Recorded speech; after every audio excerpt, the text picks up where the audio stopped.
Esta primavera, florescemos juntos. Apoie as vozes plurais que não têm medo de ir contra a corrente e partilhe a sua opinião nos comentários. Desfrute de todos os benefícios Observador, agora com 20€ de desconto. Assine hoje em observador.pt.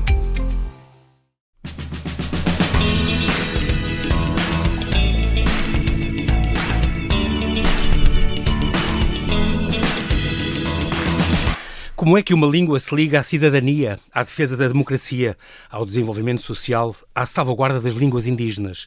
Que projetos são estes, por exemplo, das escolas de fronteira?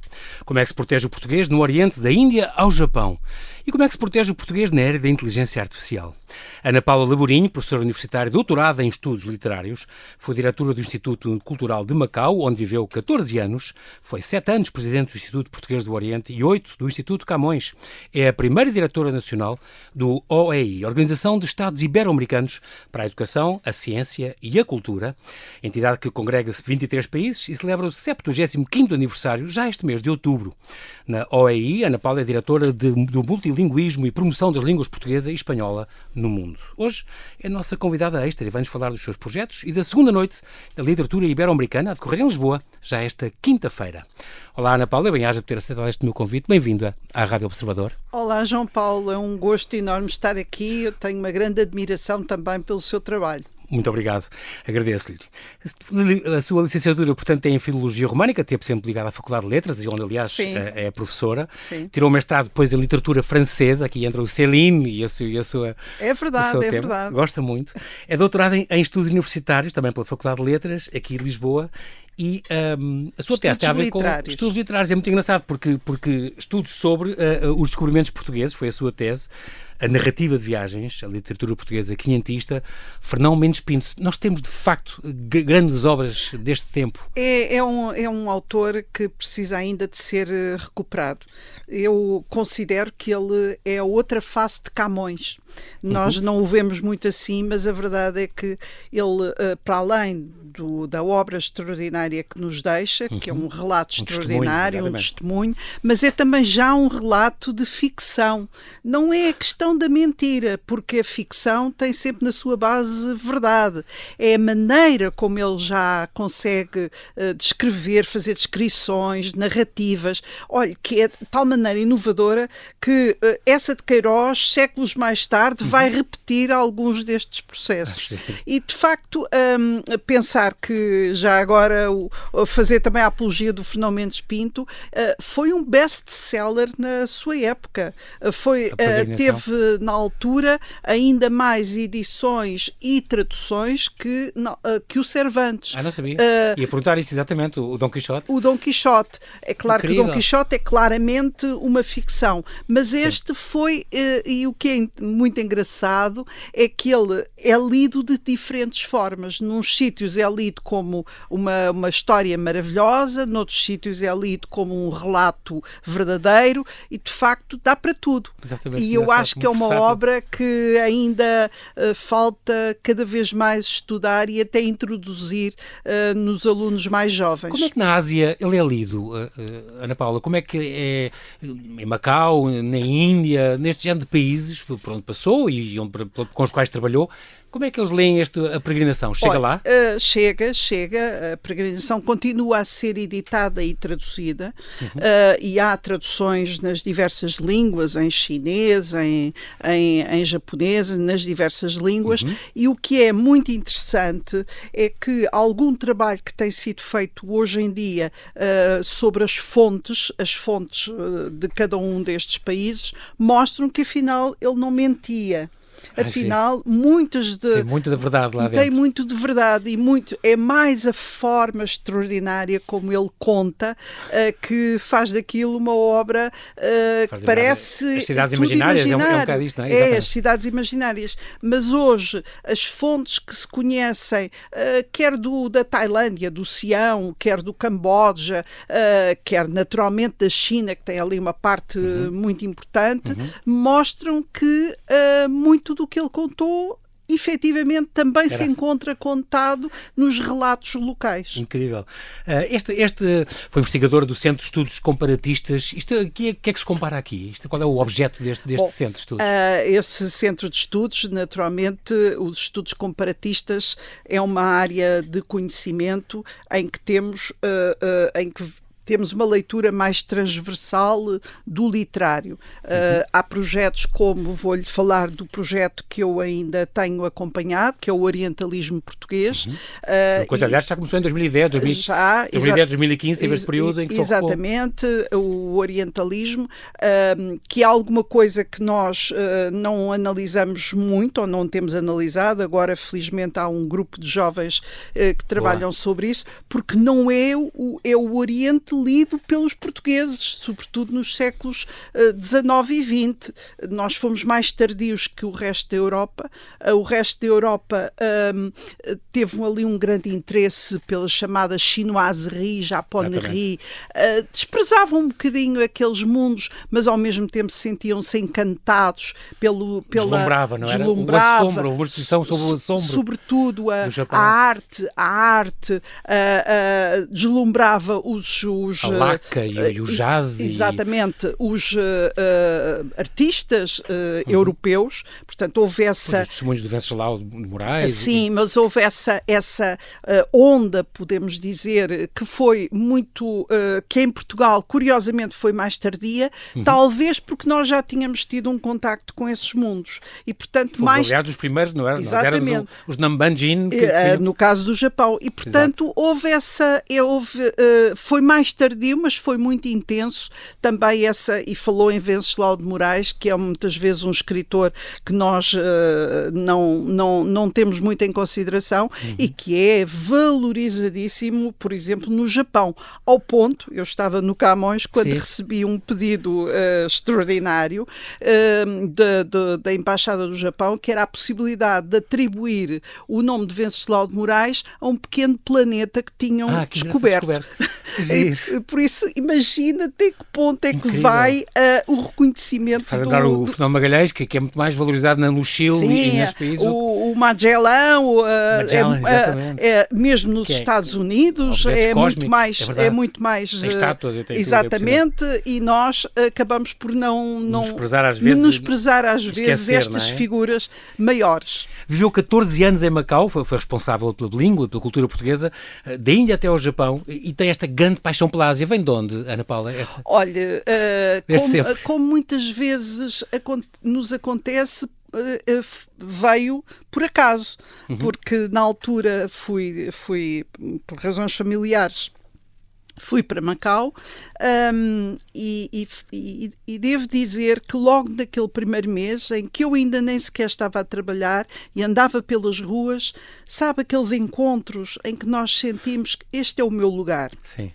E foi isso que se passou. Identifiquei. Sentiu essa empatia? Senti. E depois foi um tempo incrível, porque foi aquele final da presença portuguesa e com muitos desafios, em que tudo tinha que ser para ontem, não podíamos deixar nada para depois da transferência. Havia um deadline, não é? Havia um deadline. E daí que eu estive ligada desde a criação de uma Academia das Artes Visuais, que não existia, até depois à criação do Instituto de Língua Portuguesa na Universidade de Macau, que também não existia, até depois, anos mais tarde, esse instituto que foi já pensado no sentido e que felizmente ainda existe. De perpetuar, a ideia era perpetuar um bocadinho essa...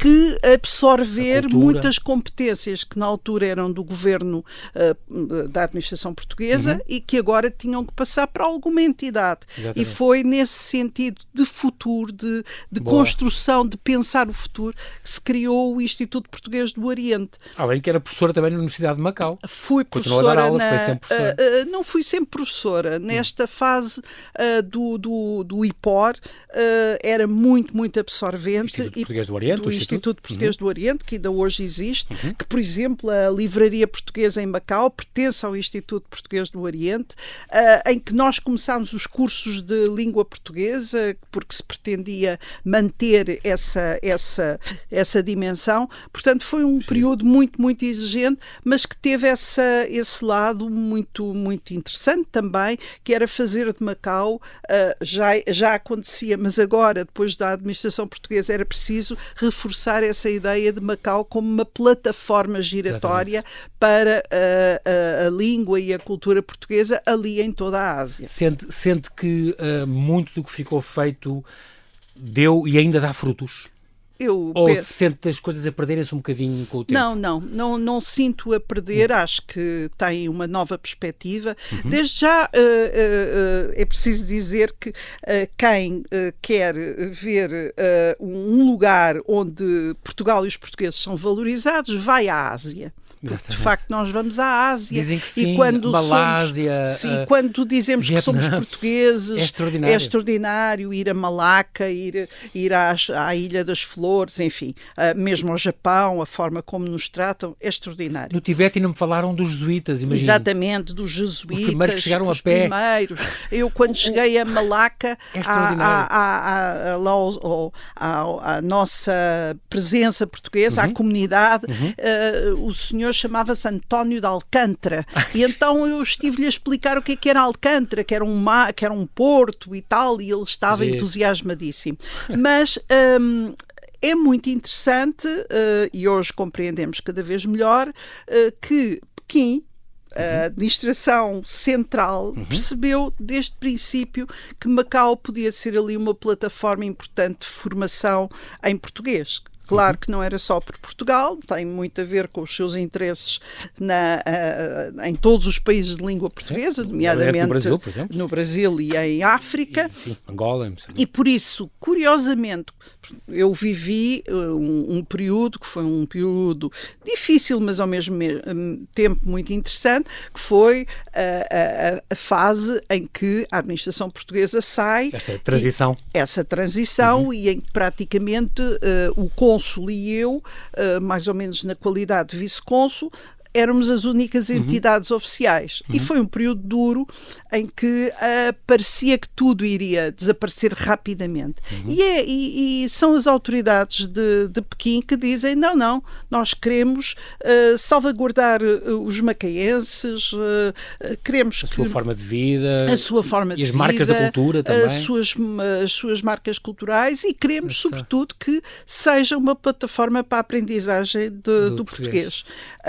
E assim, nomeadamente para a tradução português-chinês, havia um conjunto de entidades que depois já trabalhavam com universidades portuguesas, por exemplo, o Instituto Politécnico de Macau, que trabalhava com a Universidade de Aveiro, e eu penso que esse sentido de interesse está bem patente. Sim. Aliás, o português é a quinta língua mais usada na internet, a terceira nas redes sociais, no Twitter, no Facebook, é extraordinário, no mundo. Mas repare, parece que viam essa importância também. Sim, eles vêm há 100 anos, não é?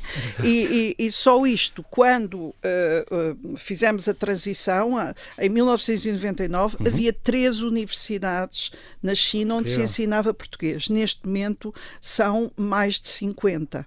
É impressionante. Por isso, nestes anos, espalhadas pelo território? Espalhadas pelo território, de facto, a China tem investido imenso na formação em português, até ao nível já de formação avançada, doutoramentos, etc. Portanto, desse ponto de vista, eu julgo que esta ligação é uma ligação que se mantém. Eu lembro, por exemplo, também de um Vietnã, falavam muito do alfabeto deles. Exatamente. Que foram os portugueses que introduziram, se não me engano, também os jesuítas.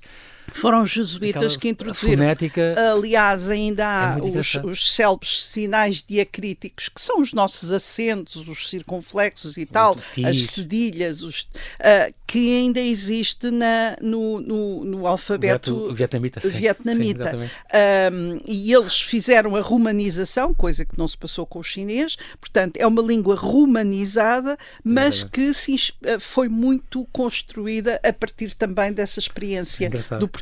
E outra coisa era que também me lembro, Ana Paula, no Sri Lanka, muitos os substantivos, Sim. muitos, além dos nomes, que os nomes Sim, é óbvio, sim, mas sim. também na Índia, não é? Sim, Mas sim. muitos substantivos, roupa, casaco, Sim. camisa, era tudo palavras portuguesas. Sim, sim, sim, No isso meio do também. singalês, de repente...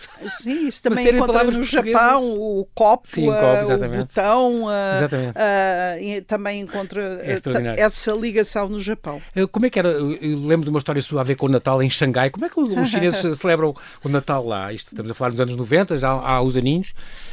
Olha, mais recentemente celebram um pouco, não como nós, porque não têm esse lado de religiosidade, mas adoram a festa e, portanto, sempre houve festas de Natal. Mas junto à família, por exemplo, tem esse lado também ou não? Não tanto, não Ok. tanto. É mais a Mais festa uma coisa pela social, uma coisa social. urbana, sim. Uma história minha é que eu conheci a China em 88 e a China em 88, lembro-me, por exemplo, de ir a universidades onde o reitor ainda vestia segundo aquele traje habitual de Mao Tse-tung. E, portanto, ainda Vinha da Revolução Cultural. Exatamente. Portanto, a Revolução Aquela farda. Cultural ainda estava muito presente na China. O que eu acho extraordinário, e foi nesse caso que fui a Xangai passar o Natal, porque também, enfim, era o período de férias, e Xangai, comparar o que era Xangai nessa época e o que é hoje é mesmo o dia para a noite, porque Xangai nessa altura não tinha luzes ainda, portanto estava tudo escuro. E esse é um hotel ao cimo do hotel e a cidade era toda escura. Portanto, não tem nada a ver com as nossas iluminações de Natal. Não, e hoje não Xangai é? Sim. Que é uma metrópole. É uma metrópole absolutamente extraordinária. E só que ainda havia aquela coisa interessante de muitas lojas que eram quase museus, em que nós tomávamos chá, contavam a história de cada peça, portanto, comprávamos peças e nós tínhamos que estar, e com muito gosto, a ouvir a história. Geralmente, pessoas que eram que tinham sido antigos professores de história, alguns que falavam ainda línguas europeias, enfim, e nessa altura a minha filha, que era pequena, tinha 8 ou 9 anos, nós encarregámos-la, coitada, de trazer dois potes, só que o que aconteceu é que nós fomos ainda para uma outra cidade, não se pode ainda calcular como é que aquilo era, muito bonito, em Bezô, mas muito difícil de lá chegar, e o avião, que era o último dia do ano, não pousou ali, e nós corríamos o risco de ter ali ficar vários dias. Bom, eu lá exerci a pressão ocidental, tinha sido Tiananmen há pouco tempo e disse: vocês não podem proceder assim, têm responsabilidades. Eles fizeram aterrar um avião de propósito para nos levar.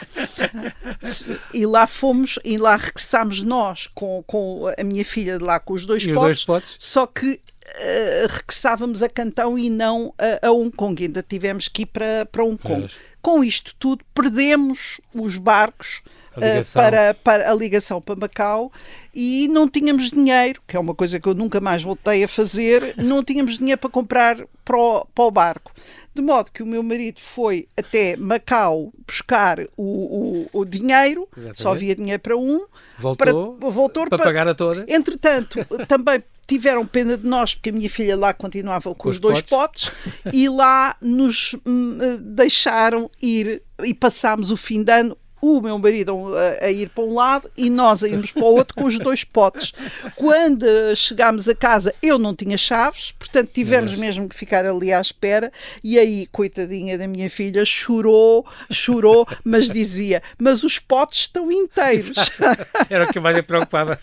Tem esta grande paixão pela Ásia, foi o que falou, foi presidente do Instituto Português do Oriente, e também Oriente, onde chegou a comer cobra também? Não. Nunca provou cobra? É o melhor. É verdade que me deram cobra. Miolos de macaco, não. Isto é uma coisa que se comia em Macau. Sim. É verdade que me deram cobra frita e eu julgava que era peixe frito. Só depois é que percebi o que era. Mas enfim, já tinha... Mas já tinha comido e já tinha apreciado. Enfim... O psicológico sobrepõe-se ao gustativo. É Okay. verdade. E além das cerimónias protocolares do Japão, imagino, com a saia travada, naquelas cerimónias do chá, É verdade, que demoram horas. É verdade. E eu ainda não estava bem habituada ao que me esperava, de modo que fui com uma Rente ao saia chão. muito travadinha, na altura, era muito jovem, e quase que nem consegui comer porque estava cheia de medo que a saia se rebentasse, visto que eu tinha que estar sentada no chão. Muito bem. Foi presidente do Instituto Camões, estamos a falar desde 2010 até 2017. Interessante, o Instituto Camões mudou do nome para Camões Instituto da Cooperação e da Língua, mas de facto faz esta promoção da língua portuguesa em 50 países, envolve 360 Eu acho instituições que é mais. de ensino superior, hoje em dia já mais. Com centenas de docentes e 90 mil, tinha aqui este número, 90 mil estudantes Devem ainda ter mais. a gerir esta rede de ensino de português no estrangeiro. E de facto o português tem esta grande importância. Falamos agora da OEI, Organização dos Estados Ibero-Americanos para a Educação, a Ciência e a Cultura. Isto aconteceu já e foi criado e fundado já depois da Segunda Guerra. Este lema é: fazemos a cooperação acontecer, que é muito importante. Esta inclui 23 Estados-membros, não é? E 19 escritórios nacionais, a sede é aqui em Madrid. Não é uma organização política, mas trabalham com os governos e com outras instituições. Tem esta missão de redução do analfabetismo, contribuiu muito para isso, empoderar os falantes das línguas, tem este grande impacto. Tem projetos como a digitalização da educação, este um projeto muito curioso de procurar que a linguagem da administração pública seja mais clara, mais próxima dos cidadãos. Isso é uma coisa muito bonita também. E, no fundo, também, cá está, é uma forma de construção da democracia. É muito importante. Os tribunais falarem claro para as pessoas. Como em Espanha, por exemplo, isto não estamos a falar em um país estranho. E em Portugal também já se começa. É muito importante. Nós fomos um dos últimos a aderir, nós começámos em 2017, aderimos. Não, 2018... nós aderimos em 2002, também, é verdade, fomos dos últimos, mas só abrimos o escritório em 2017. Para começar a funcionar depois no ano seguinte. E eu queria dizer que tem sido uma aprendizagem extraordinária trabalhar numa organização internacional desta forma, e tenho um orgulho muito grande no trabalho que desenvolve e na forma como o procura desenvolver, muito sempre em função dos nossos beneficiários, em função das pessoas e das suas necessidades. A verdade é que acaba por ser uma organização política porque é intergovernamental. Os representantes dos países são o Conselho Diretivo que aprova os programas de atividades. O meu secretário-geral, Mariano Raboneiro, acaba de falar na Assembleia Geral das Nações Unidas, porque nós já somos também observadores da Assembleia Geral. E ele tem sempre muito esta preocupação da educação como o grande motor do desenvolvimento, da redução da pobreza e de facto, sendo uma região muito diversa, aquilo que tem sido muito interessante, eu tinha o que foi estabelecido entre a OEI e o governo português foram 3 grandes prioridades. A primeira era mais cooperação no espaço ibero-americano, onde nós temos 2 importantes parceiros, o Brasil e Espanha. Portugal, aliás, tem esta característica extraordinária da ligação entre a África e a América Latina, Ora não é? Bem, nós somos uma plataforma de luxo. Nós somos uma plataforma de luxo que também era o segundo objetivo, era que nós fizéssemos, a partir de Lisboa, a triangulação com a CPLP, e a verdade é que fomos a primeira organização internacional a ser observador associado da CPLP, e trabalhamos de uma forma muito, muito próxima com eles. Eles são nossos parceiros em muitas iniciativas, também aqui nesta noite da literatura ibero-americana. E o terceiro objetivo tinha a ver com a língua portuguesa, porque era uma organização, eu devo dizer que há 7 anos, quando entrei, vai fazer 7 anos, a organização era inteiramente de língua espanhola. Tudo em espanhol, sim. E hoje em dia, e é preciso agora também é bilingue, referir... conta com o português também. É preciso referir, muito por iniciativa do secretário-geral, nós hoje somos uma organização bilingue de referência. Praticamente todos os nossos documentos estão nas duas línguas e temos esta característica que foi criada a Direção-Geral de Multilinguismo e de Promoção do Português e do Espanhol, e essa é a única Direção-Geral que não está em Madrid, está em Lisboa, de modo que eu ocupo os dois lugares de diretora em Portugal e também diretora-geral. Houve esta terceira Conferência Internacional das Línguas Portuguesa e Espanhola no Paraguai, onde já se incluiu, aliás, 3 línguas, com o Guarani também. É muito curioso. E já agora aproveito para anunciar, porque eu cheguei há 15 dias de Cabo Verde, quando fizemos essa conferência no Paraguai, em 3 línguas, havia uma presença, nomeadamente do reitor da Universidade de Cabo Verde, também de um grande artista, o Mário Lúcio, também estava a CPLP. Foi nosso convidado aqui, muito bom. Estava a CPLP. Foi Ministro da Cultura, aliás, e foi Ministro da Cultura, grande autor também. Um grande escritor, um grande músico, e lançou-se a possibilidade de realizar a próxima conferência 2025 já vai ser em Cabo Verde. Vai ser em Cabo Verde. Porque Cabo Verde pertence a um espaço que é a Macaronésia, onde estão as Canárias, onde está a Madeira, os Açores, e, portanto, é também ali uma plataforma importante de línguas, não só estas, mas também as próprias línguas, nomeadamente o cabo-verdiano. De modo que eu acabei de regressar de Cabo Verde e está confirmada a realização desta 4ª conferência em Cabo Verde. A OEI tem 13 projetos em execução em Portugal. O próprio governo português definiu terá sido o governo português que definiu esta prioridade para a OEI, a questão da educação para a cidadania, a importância de... Sim. Porque, de facto, eu li uma coisa sua a dizer que há um grande descontentamento com as democracias por parte dos jovens. É verdade, isso é uma preocupação. É verdade. E devia ser, claro. Devia ser. E nós temos... Vemos que está muito em risco hoje em dia, não é? Nos últimos anos, infelizmente, temos visto que a democracia não está nada garantida.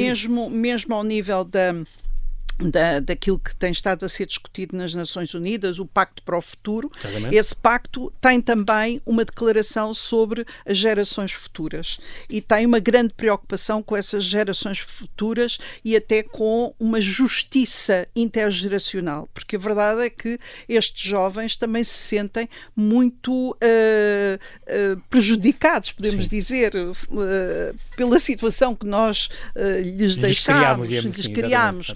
E daí que a organização também tenha criado uma linha, já existia há muito tempo, Educação e Direitos Humanos, mas agora é um programa, reforçou precisamente direitos humanos, democracia e igualdade, e temos muitas iniciativas muito centradas nos jovens, enfim, também mulheres, porque é uma situação que não está resolvida, mas muito virada para os jovens, neste sentido de também para que serve a democracia, de trabalharmos com eles esta questão da democracia, porque a verdade é que eles muitas vezes sentem-se defraudados com a democracia. Se calhar com alguma razão. E se calhar com mas, alguma de facto, tem que ter razão. as ferramentas certas para ser combater críticos, esse descontentamento para ser críticos. E essa admissão, não é? Porque eles não ligam muito à política, não têm bons exemplos. Provavelmente é isso. Aliás, nós temos indicadores, sobretudo na América Latina, mas se calhar também os podemos estender à própria Europa, dessa sensação de que os grandes valores que nós associamos à democracia não lhes proporcionaram uma melhor vida. E é isto que é este descontentamento e é isto essa que nós exatamente tem que se combater. Tem que, sobretudo, trabalhar-se com eles.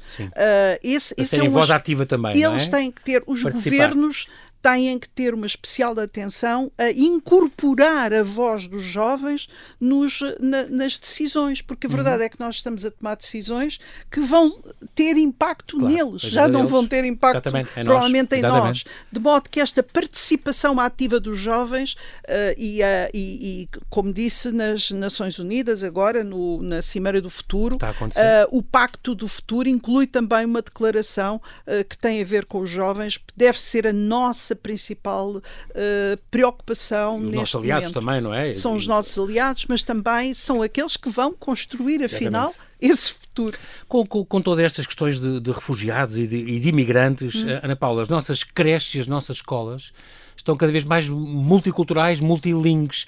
Isso traz algumas dificuldades, mas traz, sobretudo, grandes vantagens. Mudou, de facto, o paradigma. Sim, mudou. Claro que isso também implica... São desafios até do ponto de vista didático, pedagógico. Tem que se formar também para essas situações que não são fáceis. Eu tenho ouvido que o Governo está muito atento a esse aspecto e que vai criar, inclusivamente, uma espécie de tutores que vão ajudar também a integração. Esse é as mobilidades, ou se quiser, as migrações, o que quiser, vai ser um traço comum do mundo, no mundo. Exatamente. Nós deixamos cada vez mais, de uma forma ou de outra, vamos ter mobilidades. Vamos chamar mobilidades no plural, umas mais desejadas, outras menos, outras forçadas. Temos, ou seja, por guerras, alterações climáticas, precisamente. Portanto, vamos ter migrações, mobilidades, e, portanto, temos que nos preparar para tudo isso. Tirar o melhor partido, e eu penso que a língua portuguesa é a língua mais falada no Hemisfério Sul, claro que tem a ver com o Brasil, mas é uma grande responsabilidade, porque as línguas, e permite-me dizer-lhe isto, as línguas são poder. E nós vemos como o inglês tem assumido muito o poder através como língua.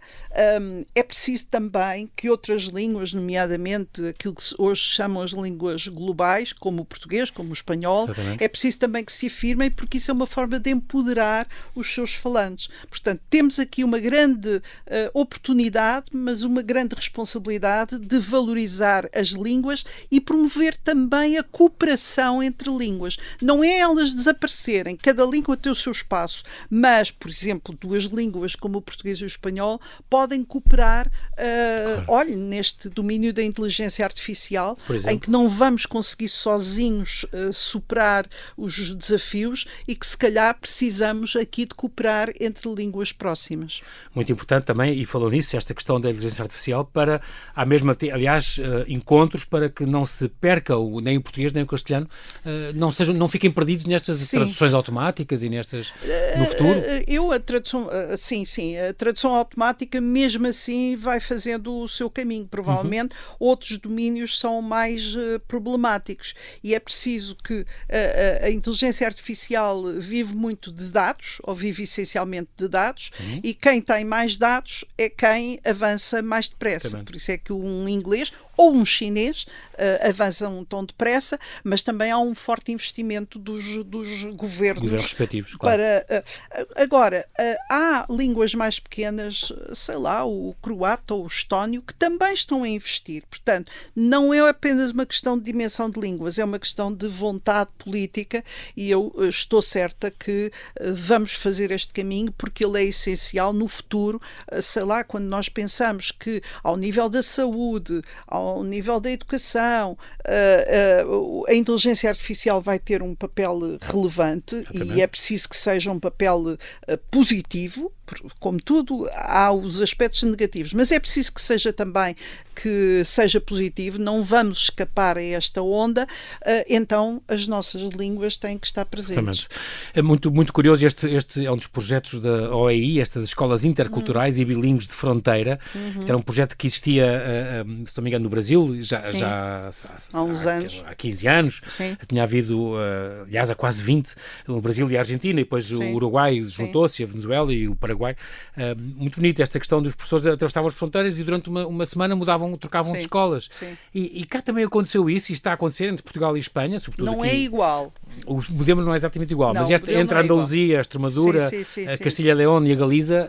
mas devo dizer que é dos projetos mais comoventes que eu tenho acompanhado acompanhado. Claro que no caso do Brasil, com os países limítrofes, o que se passa é que são as chamadas fronteiras secas, em que as pessoas nem sabem bem se são de um país ou do outro. E o Brasil permite que os alunos possam, mesmo de outro país, possam vir frequentar as suas escolas. Portanto, isso era uma forma também dos professores irem de um lado ou do outro e de conseguir melhorar até os indicadores escolares, até porque estão ali em comunicação. No caso de Portugal e do espaço, é a maior fronteira europeia. E nós vemos que há muitas relações ali de fronteira. Mesmo assim, ainda nos desconhecemos muito. E ter feito este projeto, onde já temos neste momento mais entre escolas e agrupamentos escolares, já são mais de 50, em que, neste caso, dos dois lados da fronteira, desenvolvem o mesmo projeto e trabalham o mesmo projeto e conhecem-se uns aos outros. Para se conhecerem melhor, partilha de experiências. Trocam conhecimentos sobre a cultura e a língua. Mas também, nesta perspectiva, falámos há pouco das questões éticas e da democracia, nesta perspectiva do respeito pelo outro e do conhecimento do outro, que é muito interessante. E depois promovam estes encontros, como aconteceu em Xinto de Límia, na Galiza, por exemplo. De Límia. E as pessoas depois descobriram-se os rios, o carnaval, a flora, a fauna, as canções, os monumentos já foram de um lado e foram do outro. É verdade. E acabou por haver esta ligação muito grande que vai continuando agora a acontecer todos os anos. Este ano vamos retomar e queremos sempre com mais força, com mais participação. É muito engraçado porque um dos projetos chamava-se Os Rios Não Têm Fronteiras e tinha a ver com o Guadiana e os peixes que andavam de um lado para o outro e que não reconheciam as fronteiras. Não tinham passaporte. Um outro tinha a ver com o Carnaval e o facto de aí era mais observar como é que era de um lado e do outro, como é que se vivia dos dois lados. E a forma como professores, que são os principais agentes de tudo isto, como os professores e depois os alunos e os próprios pais se envolvem, é de facto muito bonito. Importante, é um bom sinal desta convivência. Nós temos agora um minuto, Ana Paula, para falar desta segunda noite da literatura ibero-americana, que vai acontecer já esta quinta-feira. O objetivo, no fundo, é levar a literatura contemporânea ibero-americana ao grande público de uma forma inovadora. Uma organização da OEI e também se não me engano, é co-organizado pela Fundação José Saramago. Pela Fundação José Saramago, Pronto, vai ter o tema são a liberdade, censura, exílios e línguas. Estamos ainda nos 50 anos do 25 de Abril. E, de facto, vai acontecer em vários sítios de Lisboa, desde o Cine do Capitólio até ao lobby do Hotel Tivoli, ao Instituto de Camões, Instituto de Cervantes, a Bucols, Fundação José Saramago. Tem 30 convidados de 8 países, o Rui Zinco, Afonso Cruz, Ana Paula Tavares, a Carmen Yanes, poetisa do Chile, workshops de mediação de leitura. Vai acabar com este concerto de Teresa Salgueiro no Capitólio. Tudo isto é gratuito. Tem os seus, quando muito escrevem-se para só por causa da lotação das salas. Sobretudo mas, no Capitólio. Numa palavra, porque é que vai ser importante este encontro, esta segunda edição devo dizer que o modelo foi alguma coisa que eu experimentei quando estava no Camões, que é a Noite da Literatura Europeia. E viu-se como estes encontros em vários lugares mobilizam as pessoas. Ora, nós temos uma relação muito intensa no espaço ibero-americano. Em Portugal, lê-se muitos autores da América Latina e eles tiveram também uma influência muito grande na nossa literatura portuguesa. Portanto, há aqui muitas afinidades e há muitas comunidades que estão também em Lisboa e que são destes países. Portanto, é mais uma vez essa forma de encontro entre línguas, porque não vamos ter tradução e vai ser tudo nestas diferentes línguas do espaço ibero-americano e, ao mesmo tempo, um encontro que nos leva também a uma reflexão sobre o que é a cidadania e o que partilhamos. Muitas vezes também partilhamos a memória da censura e a memória da repressão. E como é que a literatura nos pode ajudar naquele caminho de que falámos também aos mais jovens a perceber que há esta história e é preciso que essa história não se repita. Muito bem. Ana Paula Laborinho, quero agradecer muito a sua disponibilidade em vir aqui à Rádio Observador. Fica aqui este convite a si que nos ouve. Já sabe, quinta-feira é a segunda noite de literatura ibero-americana. procure saber todas as iniciativas que vão haver. São muitas, o programa está todo disponível na net e, especialmente, aqui não posso deixar de fazer aqui um destaque para este concerto, o Jangada de Pedras, chama-se assim, este concerto de Teresa Salgueiro, que vai interpretar temas inéditos, com poemas de José Saramago, Sebastião da Gama, António Gala ou António Machado, músicas originais que vão ser do próximo disco dela. E mais não digo, já sabem então, a segunda noite então da literatura ibero-americana. Ana Paula, muito obrigado por estas novidades, por estes projetos, pelo seu empenho pela língua. De facto, o seu empenho pela língua traduz-se no empenho pela democracia e pela participação e pela riqueza que é esta língua, que é a nossa pátria e que, no fundo, nos junta, não nos isola, mas junta-nos aos outros e ao mundo inteiro. Bem-aja e muito obrigado. Até à próxima. Muito obrigada, João Paulo.